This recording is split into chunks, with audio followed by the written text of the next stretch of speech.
Eugène Chaplin qui est avec nous pour parler de cette exposition The Freak, histoire d'un film, une exposition exclusive à voir jusqu'au 24 septembre prochain au Manoir de Ban à Scorzé-sur-Vevey. Exposition à voir absolument si vous êtes fan de ce grand monsieur, ce génie, on le disait tout à l'heure, hein, Charlie Chaplin, et puis aussi parce que si vous êtes curieux, et puis c'est une exposition à voir de toute façon, parce que la sensibilité, on en parlait hors antenne avec Eugène Chaplin il y a quelques instants, la sensibilité c'est ça qui fait que aussi ça a fonctionné et que ça a traversé les générations. Et vous avez dit un truc très très beau hors antenne, si vous me permettez, je vais juste le dévoiler à nos téléspectateurs et auditeurs. Pour savoir rire, il faut savoir pleurer. Exactement. C'est beau ça. C'est le bien et le mauvais, le mal et le bien. Ouais. Enfin, Oui. Et c'est important. Les deux sont importants pour... Et dans les films de Chaplin, on pouvait rire aux éclats et pleurer aussi comme une madeleine. Oui, non, il était terrible pour ça.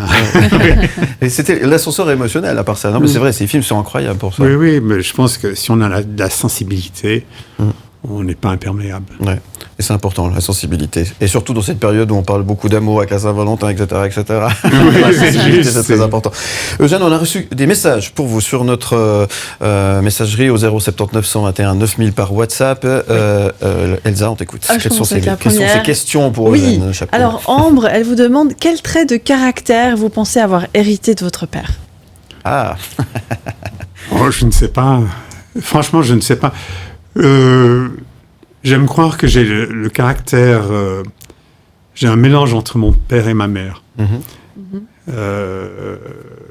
La bonté, j'ai envie de dire, et l'amour, c'est surtout ma mère. Et mon père, c'est l'obstinence très têtu. Quand il décidait de faire quelque chose, il faisait tout pour que ça se passe. Ouais. C'était quelqu'un d'assez droit dans ses bottes, de toute façon, mais qui était assez dur. C'est ça que vous laissez sous-entendre? Oui, bon, il était assez strict. Strict, ouais. Mais il était strict surtout dans notre manière de se présenter. Et il savait que l'éducation était la chose la plus importante. Que si les gens étaient éduqués, ils iraient loin, beaucoup plus loin que s'ils ne l'étaient pas. Qu'est-ce qu'il dirait aujourd'hui sur l'éducation du moment? Oui, bon, je pense qu'il aurait beaucoup à dire sur l'effet de la globalisation, etc. Tout à fait. Ouais. Une autre question a arrivé sur notre WhatsApp au 079 121 9000, Elsa. Et c'est Hervé qui nous a envoyé un message. Charlie souhaitait souvent passer des messages par le biais de ses œuvres. Y avait-il des limites? Non, je pense pas. Ce que je trouve intéressant avec lui, c'est que à ses débuts, il était très slapstick. Et il a développé le personnage. Et tout d'un coup, il fait un tour du monde. Quand il fait City Lights, il fait un tour du monde et il est comme une éponge. Il voit que la société est en train de changer. Et c'est là où il devient beaucoup plus politique avec les temps modernes et bien sûr... dictateur. Et le dictateur aussi.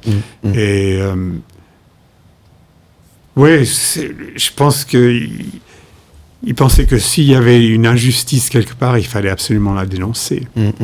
Justement, les limites, il les dépassait à l'époque, pour l'époque en tous les cas. Hein, avec ces films, justement, c'était quelque chose qui était tabou pour l'époque. Hein. Faut se remettre dans le contexte de l'époque.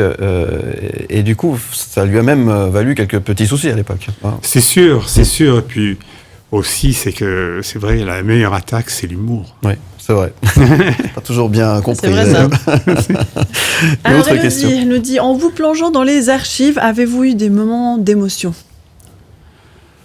Oui, bien sûr. Moi, ce qui me touche, c'est surtout de voir son écriture, de voir l'acharnement qu'il a sur certaines idées, où il écrit, il efface, qu'il écrivait au crayon. Puis on voit qu'il effaçait beaucoup, il réécrivait, etc. Mais son écriture est très difficile à lire. Il avait une écriture de médecin, quoi.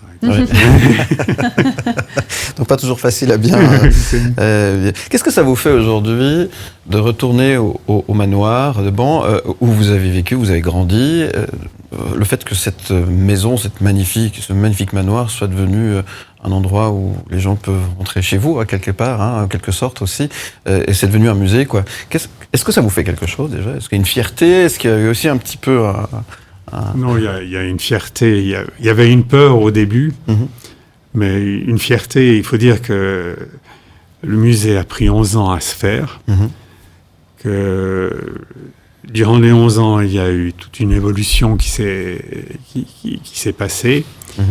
Et c'est formidable de voir les gens venir et être contents. C'est surtout ça. Puis surtout de voir les familles. C'est pas seulement pour les amateurs de Chaplin. Les enfants peuvent venir et s'amuser. Et d'ailleurs, c'est peut-être l'occasion, c'est les vacances scolaires qui commencent, il y a les relâches. Allez-y en famille, allez-y avec vos enfants parce qu'ils vont passer un moment merveilleux, effectivement. Oui, et puis ils peuvent passer la journée entre visiter le musée et se promener dans le parc. Ouais, exactement, un bel endroit, effectivement. D'autres questions arrivées sur notre numéro WhatsApp 079 121 9000, Elsa. Tony, êtes-vous satisfait de l'exposition? Représente-t-elle ce que votre père voulait vraiment réaliser?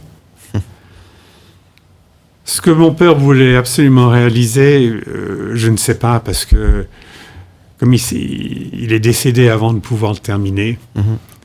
Mais c'est une exposition qui est très intéressante. Je la trouve peut-être un tout petit peu moins grand public, parce que voilà, il faut connaître l'histoire de ce scénario. Mais bien sûr, c'est passionnant parce que c'est historique. Et puis c'est très respectueuse de ce qui avait été écrit, notamment sur ces fameux documents. C'est très important. La collaboration avec Cinecittà a été très précise au niveau du travail. Il y avait un vrai travail de recherche derrière tout ça. C'est sûr, oui. Une dernière question? Oui, j'ai gardé... Alors, c'est pas une question, j'ai gardé un message que j'ai trouvé très sympa. C'est Géraldine qui dit « Nous sommes très fiers que Chaplin représente la Suisse. Bravo à votre famille d'avoir perpétué sa mémoire. » Ah ben, c'est très bien.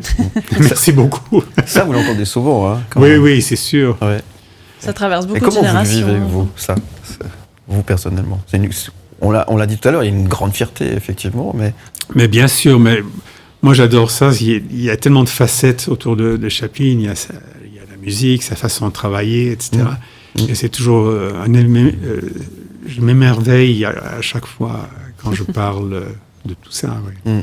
Merci Eugène Chaplin d'être avec nous ce matin. On marque une pause musicale. On va revenir dans un instant. En attendant, je vous rappelle que cette exposition est à voir à partir de demain, à partir du 11 février. Et c'est jusqu'au 24 septembre. C'est une exposition éphémère qui se tient dans le manoir, pas dans le bâtiment familial. Voilà, dans le bâtiment. Vous dites ce bâtiment, c'est un manoir, ce bâtiment? C'est là où vous avez grandi. C'est une grande maison. Magnifique maison.